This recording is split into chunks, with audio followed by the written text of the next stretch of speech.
বিয়ের অনুষ্ঠানে অনেক সময় অদ্ভুত অদ্ভুত ঘটনা ঘটে। আত্মীয়দের কাণ্ডে অনেক অপ্রত্যাশিত ঘটনার সম্মুখীন হতে দেখা যায় নববর বধূকে। তবে মাঝে মধ্যে পাত্রপাত্রীর মনোমালিন্যের কারণেও বিয়ে বাড়ির আনন্দঘন মুহূর্ত মাটি হয়। সে কারণে একটি ঘটনার ভিডিও সম্প্রতি সমাজ মাধ্যমে হইচই ফেলে দিয়েছে। সেই ভিডিও দেখা গিয়েছে বিয়েতে কেক কাটার সময় ঝামেলা বেঁধেছে পাত্র এবং পাত্রীর মধ্যে। আর তারপরে ওই পাত্র যা করলেন তা দেখে চোখ কপালে উঠেছে নেটাগরিকদের। ভাইরাল হয়েছে সেই ভিডিওটি কবে এবং কোথায় ক্যামেরাবন্দি করা হয়েছে তা ওই ভিডিও থেকে স্পষ্ট নয়।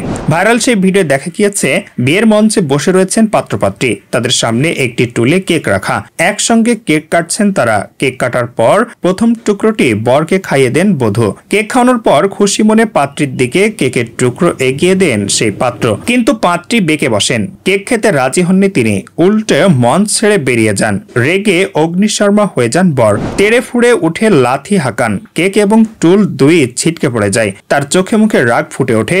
সেই ভিডিওই প্রকাশ্যে এসেছে।